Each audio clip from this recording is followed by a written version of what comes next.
Hello, welcome to B snake from learn. Paper second जो है social science का, उस पर बात करते हैं हम लोग। Paper second. तो आइए चलते हैं सामाजिक विज्ञान के 31 क्वेश्चन पे। राष्ट्रीय पाठचर्या की रूपरेखा 2005 सामाजिक विज्ञान के संदर्भ में सुझाती है कि बच्चे के विद्यालयी जीवन का मेल किताबी ज्ञान से जुड़ा होना चाहिए, शिक्षकों की अपेक्षाओं के साथ होना चाहिए, कक्षा के जीवन से होना चाहिए, या बाहर के जीवन के साथ होना चाहिए। किताबी ज्ञान से जुड़ा तो नहीं होना चाहिए। अब शिक्षक की अपेक्षाओं के साथ होना चाहिए, शिक्षक जो एक्सपेक्टेंसी रख रहा हो उसके साथ होना चाहिए, तो ये तो नहीं है। कक्षा के ही केवल जीवन से ही होना चाहिए, भी सही नहीं। फोर्थ ऑप्शन करेक्ट होता है। Next 32 question. सबसे उचित विकल्प को चुनना है। उच्च प्राथमिक स्तर के विद्यार्थियों को सामाजिक विज्ञान की परियोजना के तहत क्षेत्र भ्रमण करने को कहा जा सकता है, जिससे कि विद्यार्थी व्यस्त रहते हैं और शिक्षक अन्य कार्यों को करने के लिए मुक्त हो जाते हैं। सेकेंड ऑप्शन है, यह परियोजना पूर्ण करने की अनिवार्य आवश्यकता को पूर्ण करता है। थर्ड ऑप्शन है, विद्यार्थियों के लिए भागीदारी बढ़ाता है और आनंदमय होता है। फोर्थ ऑप्शन है, अवधारणाओं और विचारों के साथ वास्तविकताओं की तुलना करने में योग्य होता है। कौन सा ऑप्शन करेक्ट होता है? पहला, विद्यार्थी व्यस्त रहते हैं और शिक्षक अन्य कार्य में लगे रहते हैं, तो नहीं है। यह परियोजना पूर्ण करने की अनिवार्य आवश्यकता को पूर्ण करता है, भी नहीं है। विद्यार्थियों के लिए भागीदारी बढ़ाता है और आनंदमय होता है, भी नहीं। फोर्थ ऑप्शन इसका करेक्ट होता है। 32 का फोर्थ ऑप्शन करेक्ट होता है कि ये जो आपके ऑब्जर्वेशनल चीजें हैं और जो रियलिटी बेस्ड चीजें हैं उनकी तुलना करने में योग्य बनता है। Next question 33। उच्च प्राथमिक स्तर पर भूगोल के प्रशिक्षण के लिए निम्नलिखित में कौन सी विधि सबसे अधिक उपयोगी है? कहानी सुनाना, वाद विवाद, परिचर्चा, या क्षेत्र भ्रमण? कौन सी सबसे उपयोगी है?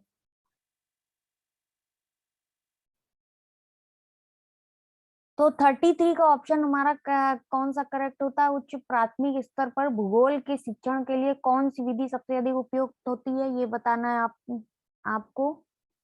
फोर्थ ऑप्शन क्षेत्र भ्रमण। सोशल साइंस में जो क्षेत्र भ्रमण वाले ऑप्शन होते हैं ना, वो मोस्टली करेक्ट हो जाते हैं। 34 क्वेश्चन। उच्च प्राथमिक स्तर पर सामाजिक राजनैतिक जीवन पाठ्य पुस्तक का शिक्षण निम्नलिखित में से किस उपागम पर बल देता है? सामाजिक एवं राजनैतिक जीवन पाठ्य पुस्तक का शिक्षण निम्न में से किस उपागम पर बल देता है? रट करके सीखना, अवधारणाओं के संश्लेषण से सीखना, वास्तविक जीवन की स्थितियों से सीखना, या परिभाषाओं द्वारा सीखना? पहला ऑप्शन और फोर्थ ऑप्शन इनकरेक्ट हो जाता है। रट कर तो कोई चीज सीखी नहीं जा सकती, परिभाषाओं द्वारा भी नहीं सीखी जा सकती। कॉन्सेप्ट को समझना पड़ता है और वो तब आपको समझ में आएगा जब आप उस चीज को रियलिटी से जोड़ेंगे। जैसे अगर मान लीजिए आपको समझ नहीं है, तो आप अगर इंटरेस्ट लेंगे कि हमारे पुराने समय में क्या क्या चलते हैं, हम आज की डेट में कंप्यूटर कैसे यूज करते हैं, ये डिजिटल टेक्नोलॉजी कहाँ से, अगर आप क्यूरियस होंगे इस चीजों को जानने के लिए, तब आप इंटरेस्ट लेंगे और आप उस कॉन्सेप्ट को समझने की कोशिश करेंगे और एक एक शब्दों को प्रॉपर पढ़ेंगे। तब आपको वो जो कॉन्सेप्ट है वो रटना नहीं पड़ेगा, ना ही परिभाषाएं समझनी पड़ेगी, बस केवल पढ़ना पड़ेगा और आपको कॉन्सेप्ट क्लियर हो जाएगा। हर एक सब्जेक्ट एक बेसिक से स्टार्ट है और उसके बाद जैसे आप भागों में डिवाइड हो जाती है, तो वो बेसिक पकड़ लिया अगर, तो सारे कॉन्सेप्ट अपने आप क्लियर हो गए। नेक्स्ट क्वेश्चन के आंसर पे आते हैं। अवधारणाओं के संश्लेषण से सीखना या वास्तविक जीवन की स्थितियों से सीखना? 34 का कौन सा ऑप्शन करेक्ट होगा? Third option. 35। विभिन्न प्रकार के बाजार विषय को पढ़ाने के लिए निम्नलिखित में से कौन सी परियोजना सबसे अधिक उचित होगी? कौन सी परियोजना सबसे अधिक उचित होगी विभिन्न प्रकार के बाजार विषय को पढ़ाने के लिए? दुकानदारों के उत्पादों को खरीदने व बेचने के दामों में तुलना करना, कच्चा कच्च के बाजारों से खरीदे हुए उत्पादों की क्या करना? प्रदर्शनी करना, अखबारों और पत्रिकाओं से बाजार पर कोलाज तैयार करना, शॉपिंग मॉल में बेचे जाने वाले उत्पादों को देखने के लिए जाना। बाजार विषय को पढ़ाने के लिए इनमें से कौन सी चीज सबसे उपयुक्त होगी? दुकानदारों के उत्पादों को खरीदने, कच्चा कच्चे के बाजारों से खरीदे हुए उत्पादों की क्या करना? प्रदर्शनी करना, और अखबारों और पत्रिकाओं से बाजार पर कोलाज तैयार करना। बाजार विषय को पढ़ाने के लिए कौन सा उपयुक्त होगा, ये बताना है। दुकानदारों के उत्पादों को खरीदने व बेचने के दामों की तुलना करना। तब आपको बाजार का असली चीज पता चलेगा। फर्स्ट ऑप्शन करेक्ट होता है। इस क्वेश्चन में सारे ऑप्शन ऐसे लग रहे थे जो नियर अबाउट होंगे। 36 क्वेश्चन, अशोक के अधिकतर अभिलेख निम्नलिखित लिपियों में लिखे गए हैं। तमिल, ओचिकी, देवनागरी या ब्राह्मी? किसमें लिखे गए हैं? अशोक के निम्नलिखित अभिलेख ब्राह्मी लिपि में लिखे गए हैं। 37 क्वेश्चन, कुछ आरंभिक हिंदू मंदिरों में एक हॉल होता था जहां इकट्ठा होते थे। इस स्थान को क्या कहा जाता था? हिंदू मंदिरों में एक हॉल होता था जहां लोग इकट्ठा होते थे, उस जहां लोग इकट्ठा हो सकते थे, उस स्थान को क्या कहा जाता था?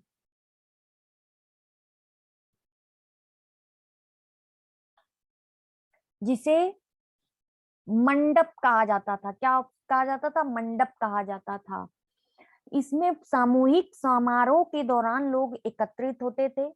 प्रदक्षिणा पथ मंदिर के गर्भगृह के चारों ओर बना होता है। ये जो प्रदक्षिणा पथ होता है, ये प्रदक्षिणा पथ जो होता है, मंदिर मंदिर का जो गर्भगृह होता है, मंदिर का गर्भगृह चारों ओर जो बना होता है वो प्रदक्षिणा पथ होता है, जिसमें लोग चलकर लोग मंदिर की परिक्रमा करते हैं। तो आई थिंक ये समझ में आ गया, जहां लोग इकट्ठा होकर बैठते हैं वो मंडप है।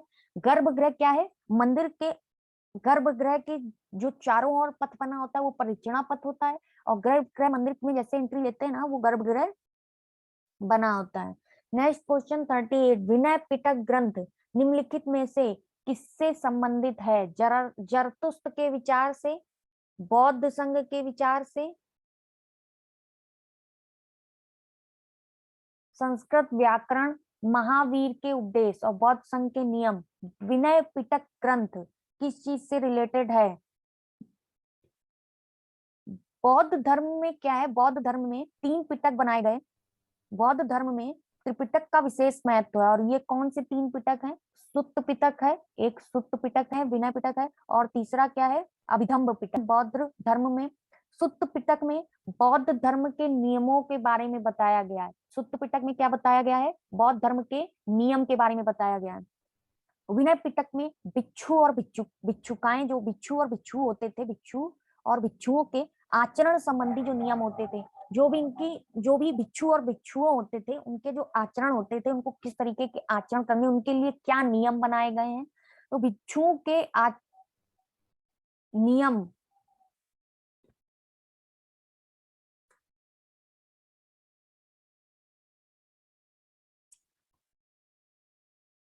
हाँ, तो हम लोग क्या कह रहे थे कि जो राजा बौद्ध, कौन सा क्वेश्चन पढ़ा रहे थे भाई? 38 क्वेश्चन में थे। 38 क्वेश्चन क्या कह रहा था? विनय पिटक ग्रंथ में निम्न में किससे संबंधित है? तो बौद्ध धर्म में 3 पिटक हैं सबसे, और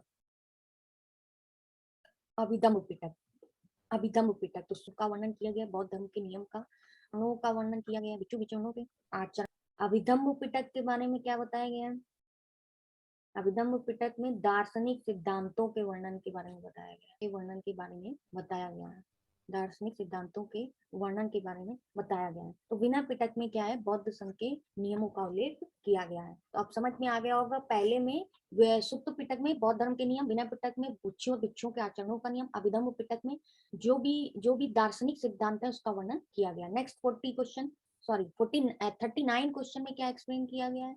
39 में कहा गया है कि राजा हर्षवर्धन के दरबारी कवि बाण भट्ट ने उनकी जीवनी हर्षचरित निम्नलिखित भाषाओं में किसमें लिखी है? राजा हर्षवर्धन के दरबारी थे बाण भट्ट कवि, उसकी उनकी जो लिखी गई रचना है हर्षचरित, वो किस भाषा में लिखी गई है? क्वेश्चन ये कह रहा है संस्कृत भाषा में लिखी गई है। नेक्स्ट 40 क्वेश्चन, जैन और बौद्ध भिक्षु भिक्षुओं के लिए आरंभिक विहार जो बने होते थे वो किसके बने होते थे? मिट्टी के, सेकंड पत्थर के, थर्ड लकड़ी के, फोर्थ ईंटों के? किसके बने होते थे? पत्थर से निर्मित होते थे। और इनका जो आकार होता था विहारों का, वो आकार जो होता था वो गुफाओं के समान होता था, और जो कि पहाड़ियों को काटकर बनाए जाते थे। अब जब पहाड़ियों को काटकर बनाए जाते, विहार जो होते थे वो पत्थर के बने होते थे। 41 क्वेश्चन, कनौज पर लंबे समय तक त्रिपक्षी संघर्ष किन 3 राजवंशों के बीच चला? कन्नौज पर लंबे समय तक त्रिपक्षी संघर्ष चला, वो कौन से 3 पक्ष के थे? ऑप्शन देखिए, ऑप्शन आप लोग पढ़ लिया कीजिए। गुर्जर प्रतिहार, राष्ट्रकूट चोल, पहला ऑप्शन। पाल, राष्ट्रकूट, गुर्जर प्रतिहार, पाल, चोल, राष्ट्रकूट, चोल और पाल।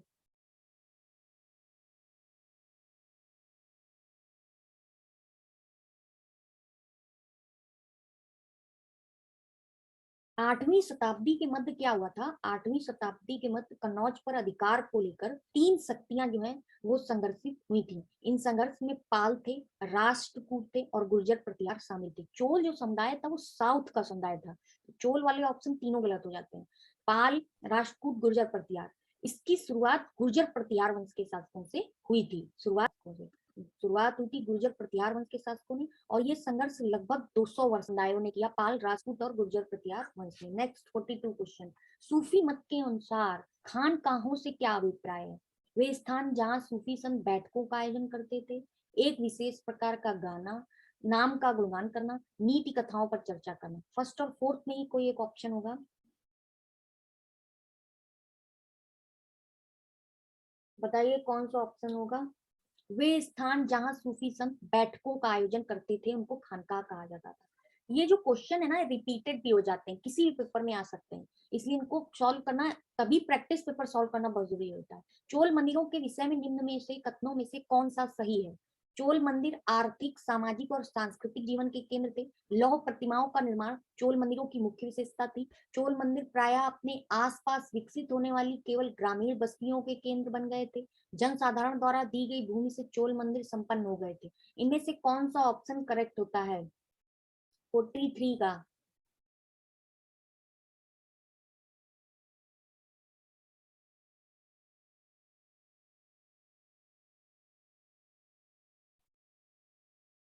चोल मंदिर आर्थिक, सामाजिक और सांस्कृतिक जीवन के केंद्र थे, यही ऑप्शन जो है वो करेक्ट होता है। चोल राजाओं द्वारा ब्राह्मणों और मंदिरों को अत्यधिक भूमि दान में दी गई थी। ब्राह्मणों और चोल राजाओं द्वारा जो थी, चोल राजाओं ने ब्राह्मणों को अत्यधिक भूमि दान में दे दी थी, और ये मंदिर ट्रस्टी की भांति कार्य करते थे। तो इनमें अनेक सामाजिक गतिविधियां, आर्थिक गतिविधियां और सांस्कृतिक गतिविधियां हुआ करती थी। तो इनमें से यही कथन सकता है कि चोल मंदिर आर्थिक, सामाजिक और सांस्कृतिक जीवन के केंद्र थे। नेक्स्ट क्वेश्चन आता है 44। दिल्ली सल्तनत के सुल्तानों के लिए लिखी गई तवारीख के विषय में निम्नलिखित में कथनों में कौन सा कथन सही है? तवारीख के विषय में लिखे गए कथन कौन से सही है? तवारीख के लेखक शासकों को अच्छे शासन की आवश्यकता और न्याय संगत शासन पर बल देते थे। लेखकों द्वारा तवारीख सुल्तानों से ढेर सारे नाम पाने के लिए नहीं लिखी गई। ये दिल्ली सल्तनत की प्रशासनिक भाषा उर्दू में लिखी गई। तवारीख उन लोगों द्वारा लिखी गई जो शायद ही नगरों में रहे। तो दिल्ली सल्तनत सुल्तानों के द्वारा ये जो तवारीख है ये क्या थी? तवारीख के लेखक शासकों को अच्छे शासन की आवश्यकता और न्याय संगत शासन पर बल देते थे। ठीक है, तवारीख के लेखक क्या करते थे? तवारीख क्या था? तवारीख जो है लिखने वाले लोग थे, जो लेखक हुआ करते थे उनको तवारीख कहते थे। दिल्ली सल्तनत के सुल्तान, उनको अच्छे शासन की आवश्यकता और न्याय संगत शासन पर बल दिया गया। Next 45 question. 19वीं सदी में निम्न में से किसने कुरान शरीफ की आयतों का हवाला देकर महिलाओं की शिक्षा के लिए तर्क किया? रुकैया, रखावत हुसैन, मुमताज अली, जियाउद्दीन बरानी, सैयद अहमद खान। किसने किया? कि स्त्रियों के लिए कुरान शरीफ ही पढ़ाया जाना बहुत जरूरी है। महिलाओं की शिक्षा के लिए इसीलिए बात की गई कि कुरान शरीफ की आयतों का हवाला दिया गया महिलाओं को।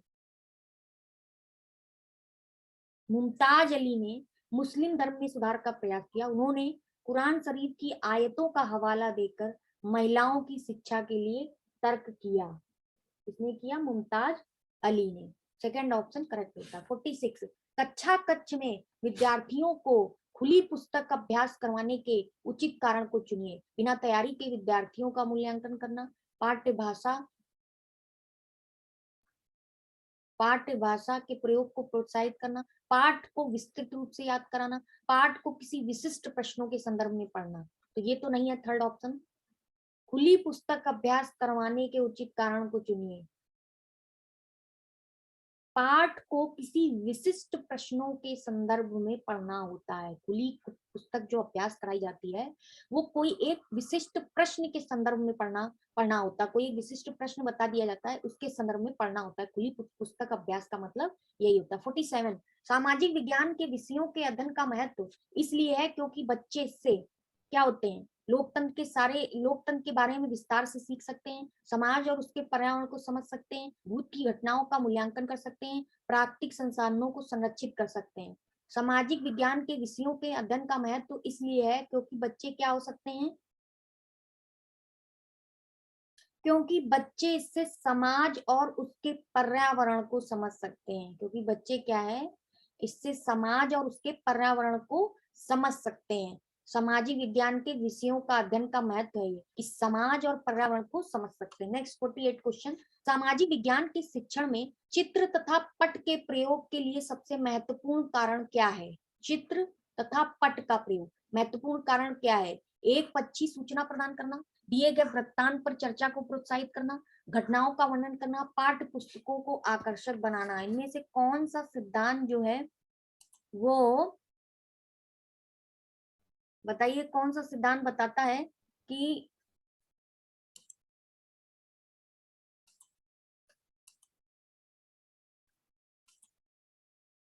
कौन सा सिद्धांत बताता है कि चित्र तथा पट का सबसे महत्वपूर्ण कारण क्या है? दिए गए वृत्तांत पर चर्चा को प्रोत्साहित करना, यही चित्रपट का प्रयोग महत्वपूर्ण कारण है। 49, भारतीय संसद की भूमिका एवं कार्य प्रणाली की समझ को विकसित करने के लिए निम्न में से कौन सा सबसे उचित क्रियाकलाप है? भारतीय संसद की भूमिका और कार्य प्रणाली की समझ को विकसित करने के लिए युवा संसद का आयोजन, विषय वस्तु का पठन, कार्यों एवं जिम्मेदारियों का प्रवाह, संसद के अवरोध पर समाचार पत्र के लेखन पर चर्चा। युवा संसद का आयोजन, इससे आपको सब कुछ समझ में आ जाएगा कि क्या संसद की भूमिका है, क्या कार्य प्रणाली है, और बच्चे इंटरेस्ट लेंगे उसमें। 50 क्वेश्चन, एक शिक्षिका विद्यार्थियों को सुझाव देती है कि वे एक तालिका बनाएं जिसमें उनके द्वारा एक सप्ताह में उपयोग किए जाने वाली पानी की बाल्टियों की संख्या लिखी गई है। इस गतिविधि के बाद वे पानी के प्रयोग और संरक्षण के बारे में चर्चा शुरू करती है।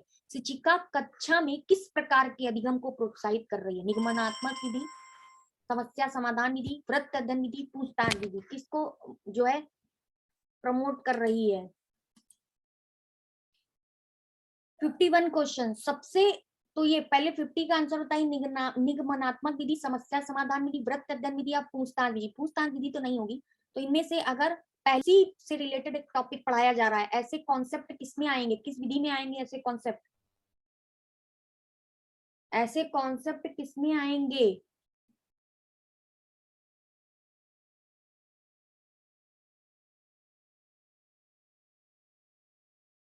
वृत्त अध्ययन विधि में ऐसे कॉन्सेप्ट आते हैं। ऐसे कॉन्सेप्ट किसमें आएंगे? वृत्त अध्ययन विधि के ऐसे कॉन्सेप्ट आएंगे। इसमें बच्चे आसानी से पानी के सदुपयोग और दुरुपयोग स्थान में भरिए ज्ञान और विचारों को व्यवस्थित करने के लिए अवधारणात्मक संसाधनों में समय रेखा, सारांश और सम्मिलित है।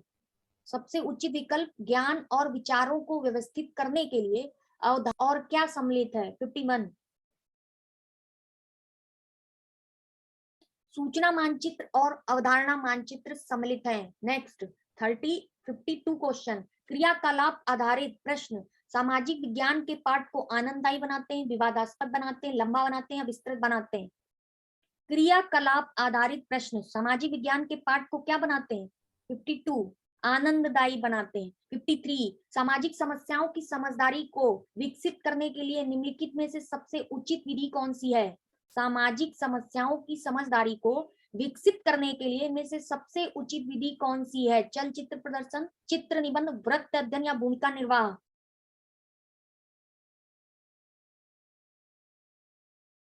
सामाजिक समस्याओं की समझदारी को विकसित करने के लिए सबसे उचित विधि वृत्त अध्ययन है। 54 क्वेश्चन, एक शिक्षिका अपने विद्यार्थियों को सरकारी परियोजनाओं के बारे में जानकारी प्राथमिक स्रोतों के माध्यम से देना चाहती है। निम्नलिखित में से कौन सी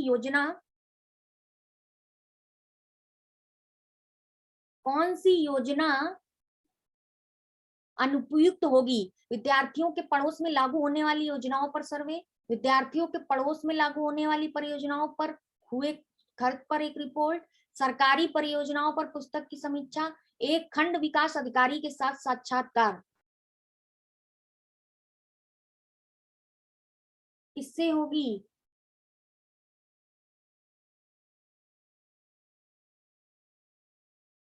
विद्यार्थियों के पड़ोस में लागू होने वाली योजनाओं पर सर्वे, यही इसका ऑप्शन करेक्ट है। 55, सामाजिक विज्ञान पर निम्नलिखित में से एक उचित और अर्थपूर्ण दत्त अभ्यास को चुनिए। पाठ्य पुस्तकों में सही उत्तर ढूंढना, पिछले वर्ष का अभ्यास, अवधारणाओं के परीक्षण का और अर्थपूर्ण दत्त कार्य कौन सा होगा?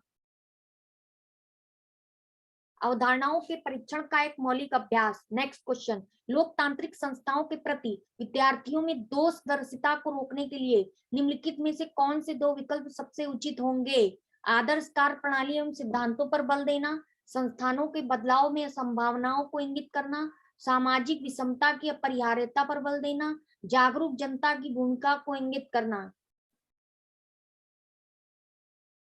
फोर्थ ऑप्शन करेक्ट होगा, फर्स्ट बी होगा इसका और आई भी होगा। जागरूक जनता की भूमिका को इंगित करना, आदर्श कार्य प्रणाली सिद्धांतों पर बल देना। 57, उच्च प्राथमिक स्तर के सामाजिक विज्ञान की कक्षा में लैंगिक भूमिका पर विद्यार्थियों को बातचीत को प्रोत्साहित करने के लिए सबसे उत्तम विधि निम्नलिखित में कौन सी है? सबसे उत्तम विधि कौन सी है ये बताना है। 57,